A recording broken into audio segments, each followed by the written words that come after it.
Hello යාළුවනේ කොහොමද? ෆිෂර්මන් SL page එකට ඔයාලව සාදරයෙන් පිළිගන්නවා. මේ වීඩියෝ එක ඇවිල්ලා මම ගොඩක් කාලයකට කලින් ගත්ත එකක් හැබැයි මේ මගේ බෝට්ටුවේ එන්ජින් එකයි මම තමයි මේ යන්නේ. මේක එන්ජින් එක ගැන කිව්වොත් එහෙම Yamaha 9.9 වර්ගයේ එන්ජින් එකක්. බෝට්ටුව බ්ලැක් හෝස් යඩ් එකේ පුත්තලම් කලපුවේ තමයි මම මේ යන්නේ. දැල් වගේක් අරගෙන කලපුවේ කලින් දවසේ එලපු දැල් වගේක් අරගෙන එන ගමන් මේ දැල් දැන් නම් තහනම් කරලා තියෙන්නේ. ඒ දවස්වල තහනම් නැහැ, දැන් තහනම් කරලා තියෙන්නේ මේ දැල් වර්ග.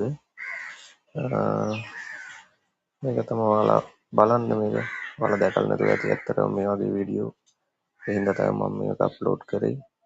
බලන්න හොඳ නම් කමෙන්ට් එකක් ලයික් එකක් දාලා ෂෙයා පාරක් දෙන්න.